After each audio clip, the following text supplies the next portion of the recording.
Bismillahirrahmanirrahim. According to some scientists of our time, at the beginning there was nothing. No energy, no matter, no space, and no time. At least nothing as we humans can comprehend as something. And then there was a point. Infinitely small, infinitely dense, with almost infinite energy, they say. And then something has begun. They call it the Big Bang. I don't know whether there was a real bang or not, but definitely there was a beginning of something new, what we usually call something real. But what is something? How can something come out of nothing? How do we perceive this reality? How come we are capable to observe and contemplate on this reality if we are part of it, if it is nothing more than a random collection of atoms and energy? And why do we even ask those transcendental questions? It may sound very strange at first, but the starting point of all those deep questions might just be the question of what is information. We hear quite often that we live in an information age. IT became the word of the century. As surprising as it may sound, but there is no clear scientific definition for this concept, because science itself, being the pinnacle of information, does not have the tools or methods to define what it is made of. Even the web search of the question, what is information, always gives highly diverse definitions. But what if I tell you that beneath this simple and very abstract question, there's the greatest treasure of all times that every single one of us actually needs, especially my engineer brothers. So let's begin. In order to get to the core of the matter, I propose my own description for this sublime concept. So, information is differentiation done by the subject. If you imagine that your eyes can only see and has always seen uniform white color and nothing else, but if suddenly you see one black dot in your world of whiteness, now you know that the dot is not white and white color that has always surrounded you is not black. Now you have information, because now you can differentiate one kind of color from another. But at the same time, the white surface in itself is not information. If you would find yourself within the black dot without seeing the white color around it, you would not have information either. Only when we can differentiate something from another thing, or something from everything else for that matter, only then we have information. That means whether it's one dot or a unique combination of million different dots, it can still give some information as long as this integrated whole can be differentiated, let's say, from a background. And of course, the perception of information does not have to be visual. We humans can identify up to tens of thousands of individual smell types. With our tactile senses, we can distinguish innumerable surface textures. Also, with our ears, we can differentiate thousands of distinct sound waves. However, it is still important to keep in mind another critical aspect of information, the subject, who must do the differentiation. Information has meaning or reality to it only for the one who perceives it, the one who creates it. For a snake, for example, who has eyes but who sees the world mostly in infrared spectrum, so we think, the black dot on a white paper would not represent information, because the snake simply cannot differentiate that color grading. As long as information is perceived at the level of biological senses, then animals or any living organism for that matter can be considered as a subject. Our body has definitely a lot in common with animals, but there is one thing that we have that makes us not only more powerful than the other animals, but also makes us incredibly different from anyone who has ever lived on this planet. Then what is that thing? Our special brain, you might think? But not so fast, because dolphins, octopus, and many other animals have highly advanced brains with unusual functions. But let's talk about our brain, if you want. If you look carefully, our biological sensors are merely the gateways or the tools which receive the external information, convert it to electrical signals, and send it to our brain for further processing. To say that we perceive information not with our senses but with our brain would be relatively more correct way to say it, but still, it would not be a complete description of this process because electrical currents flowing inside the brain are not information on their own. Neither are the neurons of the brain, which are limited in numbers, we know that, but the variety of information we can perceive is practically infinite. The reason is, every time you get a novel information, a new electrical signal network is formed among the brain cells. The number of neurons and the electrical signals involved in two different perceptions might be exactly the same, but the two signal patterns have to be different from each other. In other words, the number of letters in two different books might be exactly the same, but one book can be about a romantic love and the other one about the art of war. You see what I mean? The way we make and transmit new information, which is the reverse process of receiving the information, has exactly the same property of being distinct. Some differentiation has to take place somewhere before physical phenomena like electrical currents reflect that information in the material world, for example, in the brain. I mean, every single movement or sound we make, every single thing we build from the simplest to the most complex is the result of some information which starts somewhere and only then electrical signals are fired up. Just think about it. The origin of every single change we make in this material world, which is information, is not material. Let me repeat this again. Information is not material. We cannot simply say that our brain made all of that, because if I'm making something that has never been done before by any other human being, then an absolutely new signal pattern has to form in my brain, which has to be different from any other signal pattern that ever took place in any human head. So the fake idea of evolution doesn't work here, which claims that multiple mutations must take place first, then some of them will be selected and transmitted to the next generation. But when it comes to our information making capacity, we cannot talk about a large number of random mutations at all.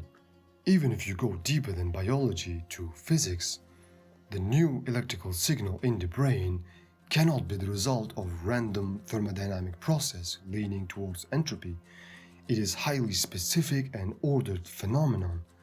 In fact, it goes exactly against entropy, which implies that things have to move from high potential ordered state to low potential disorder. When it comes to the origin of information within us, the best thing that we can measure with our technologies are the electrical signals. By the way, even the most advanced brain scanning technologies can measure signals in aggregated form. They cannot measure individual signals separately. So the modern science cannot go beyond that, because beyond that wall lies the hardest question of consciousness, which we consider as the special non-physical place to which all the information we perceive gets into and all the information we generate comes from. So the materialistic science cannot define consciousness without contradicting itself. It's true we cannot measure the consciousness with our technology or with any technology for that matter. What we can do is to estimate what our consciousness is capable of doing. Unlike the animals, we can perceive and process information at higher and abstract level, which I call the capacity to give names to information. So what is an abstract information? Is it something less real? Well, absolutely not. Let me show you what I mean. This is a tree. If you have never seen a tree in your life and one day you see one, you can differentiate it from its surroundings, so you get the first information about it. Obviously, not all trees are like this one. There are millions of types of trees on Earth, but the trees of the same family and the same age, grown in the same location, can never be exactly the same. And yet, after you see only a couple of trees, you immediately recognize any tree or its picture. Children do it all the time. What if I don't show you the picture of a tree? Instead, I use the word tree. When I make the sound or when I show you the letters, you don't even see anything resembling a tree. And yet, you understand what I mean by this word. Just think about it. I have no idea what kind of trees you have seen in your life and what kind of tree picture comes to your mind. In the same manner, you don't know my personal experience of a tree. Despite all of that, you and I somehow understand the concept of tree. How does it happen? Well, that's because we can give a name to this concept. In other words, after we make a name, it doesn't matter how many types of trees I see, I have a single unifying information about this concept. That means now I can differentiate this name from practically infinite number of other names that I give to all other things. It's amazing how we humans try to give names to any information we perceive, whether it's material, spiritual, metaphysical, it doesn't matter. We have a name for nothingness, which cannot exist by definition. That's because we can differentiate this concept, this name, from somethingness. We have a name for time. We constantly live in present. We cannot live in the past nor in the future simultaneously. And yet we have names for them. We have names for love, beauty, imaginary numbers, eternity, and you name it. By the way, we even have a name for the word name. The names are in fact a higher form of information, or I would call a compressed version of information, which can have practically infinite level of underlying complexity. Imagine how much complexity and information you could find under the name universe. Surely we don't see reality as it is, and we cannot keep all that information in our head at once. We just keep the name. Our sensory and intellectual capabilities are very limited, but with the help of names, we can conceive practically infinite number of concepts. So let me give you some examples so you realize how powerful is our capacity to give names. Think about numbers. If you trace it back, the whole mathematics and all of our hard sciences, including physics, chemistry, biology, and all engineering fields without exception, are built upon the whole numbers. But you don't find numeric symbols anywhere in nature as we understand them, because they have meaning only for us. But how come we know numbers? Well, for the beginning, let's say I can differentiate this part of my body from everything else, so I have information about it. And then I give a name, finger, to this information. And then I give the same name to all of my fingers, despite the fact they are visibly different from each other. That's because my fingers have several key attributes which are common or which repeat. So this repeating quality of information permits me to extract new and higher level of information to which I give new names like quantity, numbers, 1, 2, and so on. Furthermore, we give new names to the relations between the numbers like addition, subtraction, division, multiplication, limits, logarithms, etc. Let's take a quick look at our decimal number system, which is based on Arabic Indian numerals. What do they actually mean? We use only 10 digits from 0 to 9 repeatedly to represent any kind of number, whether it's a big or fractionally small number. We give a name, let's say, to a big number like 10 to the power of 90. We humans cannot comprehend that kind of quantity in our head. It is more than the number of atoms in the known universe, so we think. Or take the value of pi, which is an irrational number. It is never precise and goes forever. But because we gave names to these symbols, 10 to the power of 90 as a compressed version of big or complex information, now it's comprehensible to me. You see, we compressed and abstracted information using the names. So we add new layers of names for higher and ever more complex representations of numbers, like algebraic formula, for example. Behind these equations or behind any mathematical function, we know there are numbers because the concepts like addition, multiplication, or equations can only apply to the concepts of quantity, which represents something that can be measured or compared to something else from its own category. In other words, these letters and symbols in the formula, they represent a compressed version of numbers. Of course, the power of our naming capacity is not limited to our mathematical endeavors. We also give names to everything we can quantify in the real world or measure compared to something else, be it a kilogram, a meter a second, and so on. So, everything that has ever been engineered requires some form of measurement or calculation. So, everything we build or design requires specific names. Of course, one of the pinnacles of our technological achievements is the machine that makes new information for us, the computer chip. The basic building block of information that this digital machine uses is binary. But there are no ones and zeros inside the chip. Let me repeat this again. There are no physical one and physical zero anywhere in the whole internet or in any digital hardware, but instead there are countless small electrical currents moving around. 1 and 0 are just the names we give to the presence or absence of current or electric charge inside the transistors that make up the computer chip. Then we give the name data to the unique combinations of ones and zeros. We humans as subjects can extract meaning from those names, and we humans can put that information to work, like moving robotic arms in a specified trajectory, for example. Computer doesn't have the capacity to perceive information. It's just a machine. It's like a knife. I can make the knife to cut, but knife itself cannot care. We'll talk in more details in our future videos on the topic of artificial intelligence and its limits, and also about its difference from human intelligence.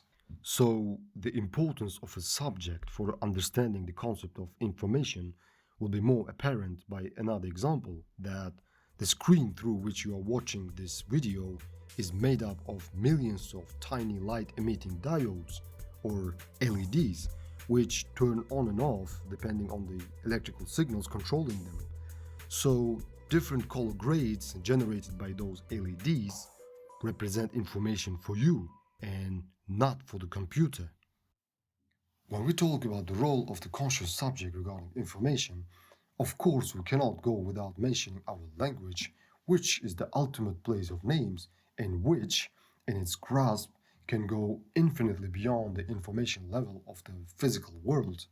Some people made strange claims that as if language arose among humans during collaboration on some complex tasks. It is a self-contradictory claim simply because you need language in first place for humans to be able to collaborate at any task which goes beyond short-term biological survival needs. We can observe animal collaborations all the time. Animals can also easily understand body language. But the chimps are not gonna invent agriculture. Let me clarify my point by using an old and famous monkey and typewriter theory, which states that a monkey hitting keys at random on a typewriter keyboard for an infinite amount of time will almost surely type any given text, including the complete works of Shakespeare. In modern terms, if you make a computer which can generate random letters at infinity, at some point it has to come up with the story of Hamlet of Shakespeare.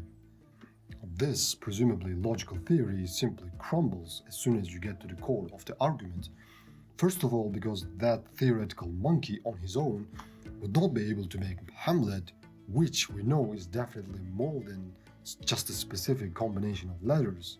Firstly, that poor monkey does not have any specific intention to make it, meaning he does not have any differentiated information in his mind before he types it.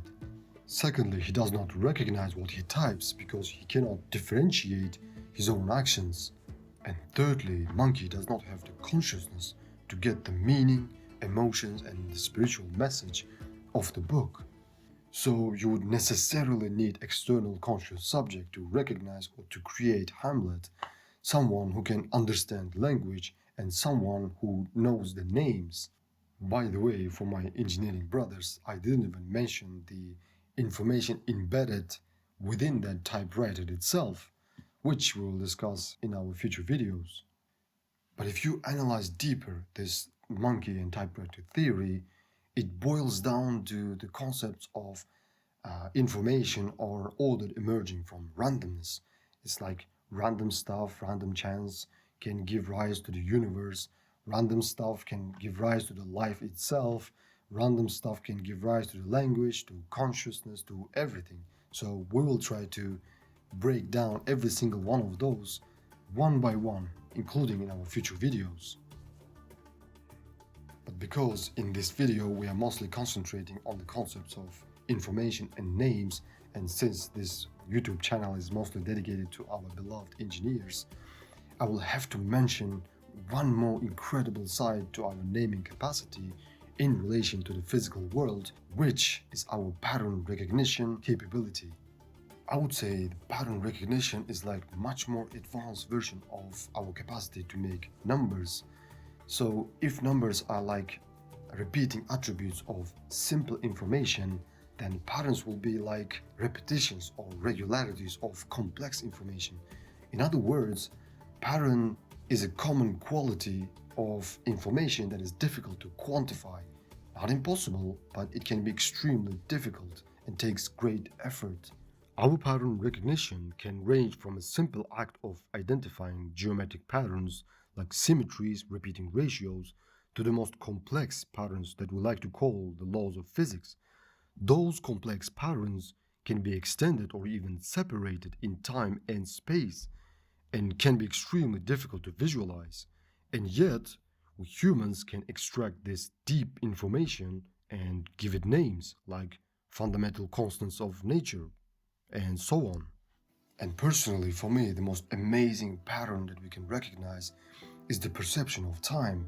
I don't want to argue now on the point whether our perception of time is accurate or is it just an illusion, but the fact that by observing some repetitions of movements or change of objects in space, I can conceive the flow of time is just unbelievable. But to observe any repetition, I need memory and the perception of the past. But not only that, I can extrapolate my thoughts into the future and make long-term plans.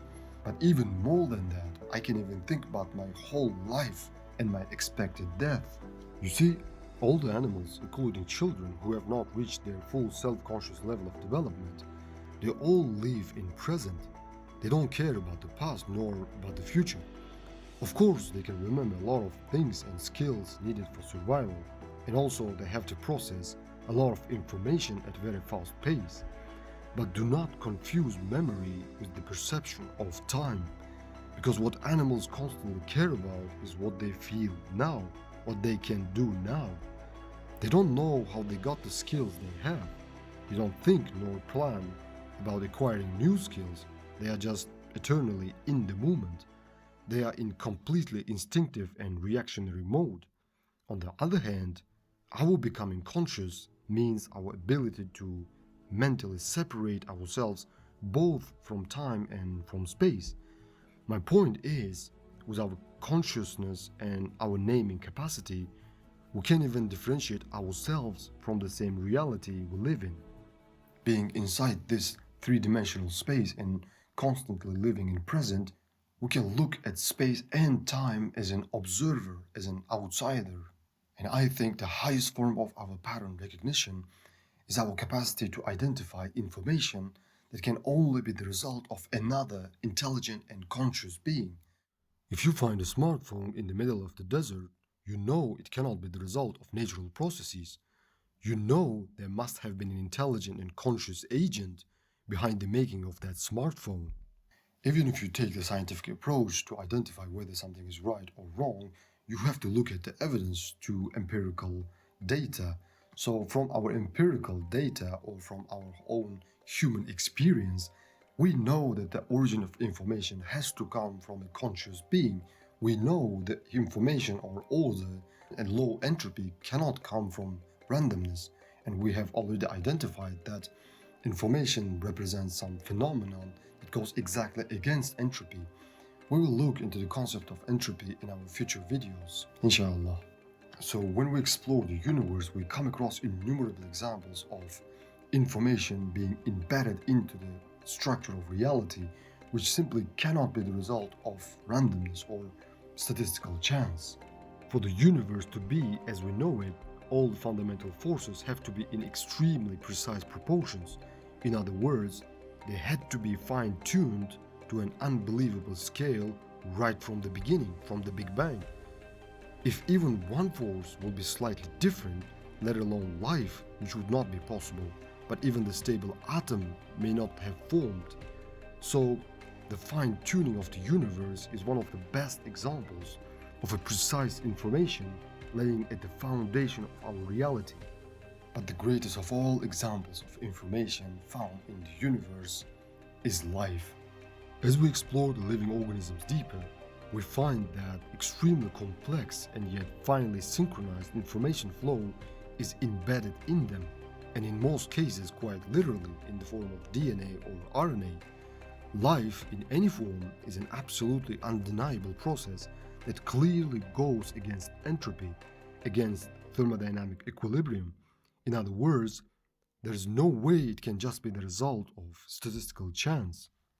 Arrogant materialist scientists say, well, overall entropy of the universe only increases, so life is just an accident which seems to go against entropy at the local level, at a limited level.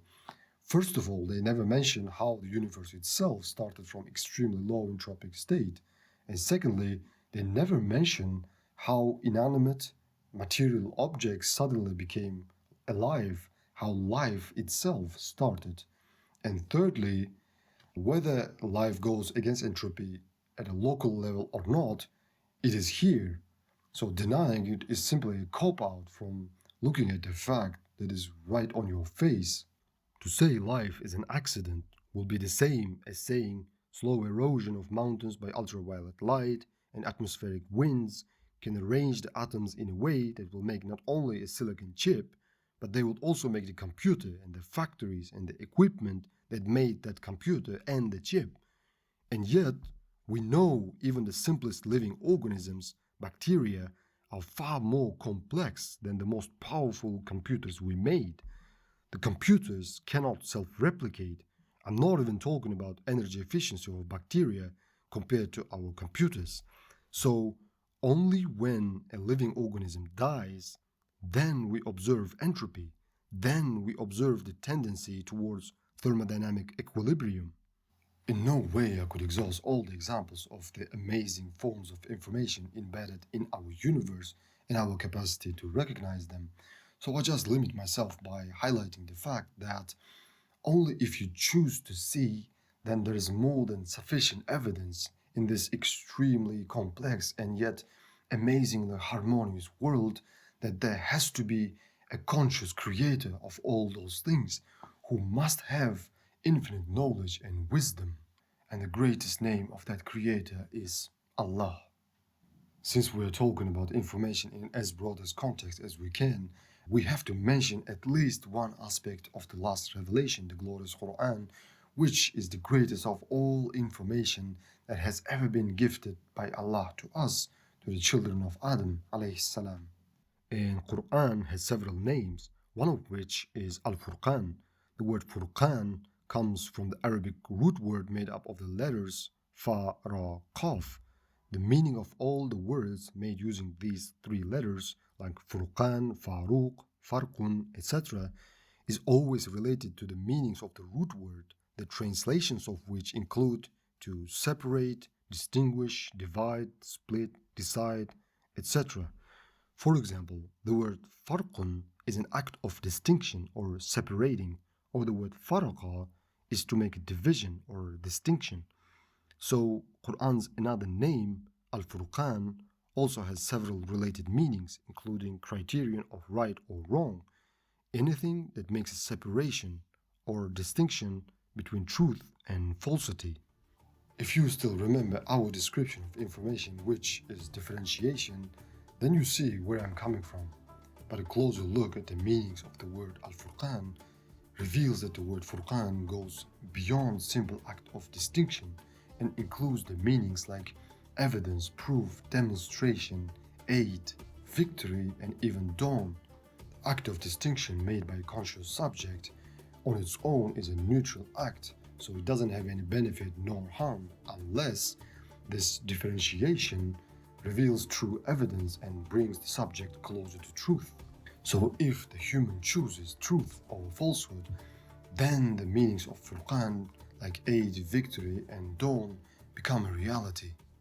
So Al-Quran is the ultimate information that clearly differentiates truth from falsehood, good from evil, and moral from immoral, meaning from nonsense. At the same time, Quran can benefit or harm. In other words, it can have positive or negative causal power depending on the choice we make. You have to remember that Allah not only gave us the gift of revelation through prophets, but also He taught us through Adam alayhi salam the names of all things, all the possible knowledge that we can have. We have talked a lot about our capacity to name things, but this capacity to know the names was actually the key reason that made us worthy of praise by the angels. Story of angels prostrating to Adam alayhi salam by the order of Allah is mentioned in the verses from 30 to 34 of Surah Al-Baqarah, which are extremely important but often overlooked verses in the Quran. Please go and spend a little of your time, try to read and understand the meanings behind them. You can click on the link to learn a great explanation of those verses by Ustaz Numan Ali Khan. So when we analyze those verses, we realize that Allah did not order the angels to prostrate before Adam alayhi salam right after his body was created, nor the order came after ruh has been put into his body. Once Allah Himself told the names of all things to Adam alayhi salam, and after Adam alayhi salam told to the angels only specific names, the names of the greatest human beings, including the prophets and their followers, only after that Allah ordered the angels to prostrate before Adam alayhi salam.